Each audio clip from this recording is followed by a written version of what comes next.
ভেবেছিলাম তার সাথে হয়তোবা ফোনে এই বিষয়টা বলার জন্য, কিন্তু বলা হয়নি। সে যখন দাঁড়াচ্ছে তার লেফট লেগটা বেশি ওপেন করে ফেলছে।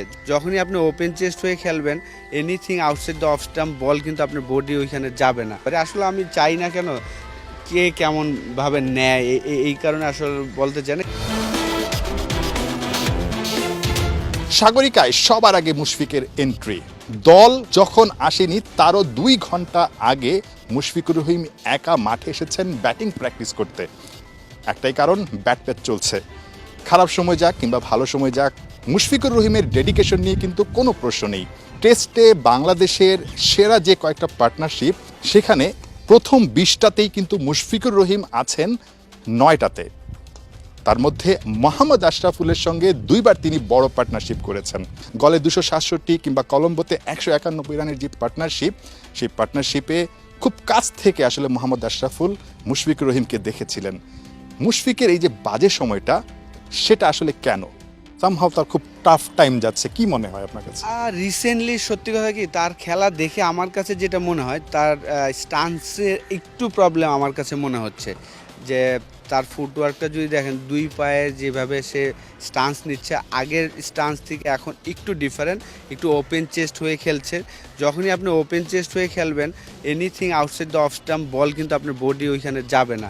আপনি যদি আরেকটু সাইডওয়েজ হয়ে খেলেন, আমার কাছে মনে হয়েছে যে লাস্ট কয়েকটা, যেমন ইন্ডিয়া সিরিজও যখন সে ব্যাটিং করছিল, তখনও আমার কাছে মনে হচ্ছিল সে যখন দাঁড়াচ্ছে তার লেফট লেগটা বেশি ওপেন করে ফেলছে। যখন আপনি এত জোরে বল খেলবেন, রাইট হ্যান্ডি একটা ফাস্ট বোলার, আর আপনি এত ওপেন হয়ে থাকবেন, তখন কিন্তু আপনার লেফট লেগ অফ সাইডে যাওয়াটা টাইম লাগবেই, স্বাভাবিক। তো এই জায়গাটায় সে স্ট্রাগল করছে, আমার চোখে এটা মনে হয়েছে। যদিও আমি ভেবেছিলাম তার সাথে হয়তোবা ফোনে এই বিষয়টা বলার জন্য, কিন্তু বলা হয়নি, কারণ যেহেতু সে এত বড় একজন প্লেয়ার। এখন টেস্টের আগে বলার চান্স আছে কিনা, কারণ আপনাদের একটা দারুণ একটা জুটি ছিল কিন্তু শ্রীলঙ্কায়, আমরা কিন্তু এখনো মনে করতে পারি সেই লম্বা জুটি। না, মুশফিকের সাথে আমার অনেকগুলা বড় ইনিংসই আছে।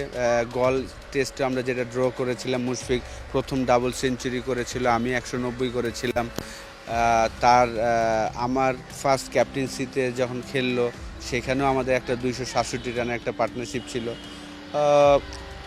বলা হয় না আসলে, আমার ন্যাশনাল টিমের প্লেয়ারদের সাথে অতটা খেলার বাইরে অতটা আর কি ফোন দেওয়া হয় না। আপনি যে ব্যাখ্যাটা দিয়েছেন খুব যৌক্তিক, এবং আপনি যেহেতু তাকে কাছ থেকে চিনেন, একসঙ্গে খেলেছেন, এই জায়গাটা আপনি চাইলেই কিন্তু আসলে শেয়ার করতেই পারেন। ডেফিনেটলি বলতে পারি। আসলে আমি চাই না কেন কে কেমনভাবে নেয়, এই কারণে আসলে বলতে চাই না, কিন্তু আমার খেলার এক্সপিরিয়েন্স থেকে মনে হয়েছে যে তার প্রথম দিকের স্টান্স আর রিসেন্ট আপনি যদি স্টান্সগুলো দেখেন, India series, South Africa series, এই ম্যাচে ওপেন লেফট লেগটা টু মাচ ওপেন করে ফেলতেছে।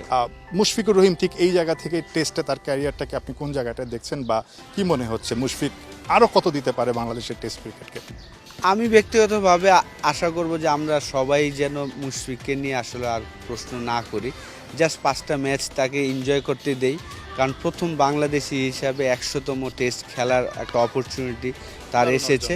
হ্যাঁ, বিরাট একটা অ্যাচিভমেন্ট এটা, এবং তাকে আমরা যত ফ্রি করে রাখতে পারি, তারপরে হয়তো বা সে ডিসিশন নেবে সে আরও কন্টিনিউ করবে নাকি 100তম টেস্টে যে ছেড়ে দিবে, এটা তার উপরে। নাহিয়ান বিন জসিম, 71।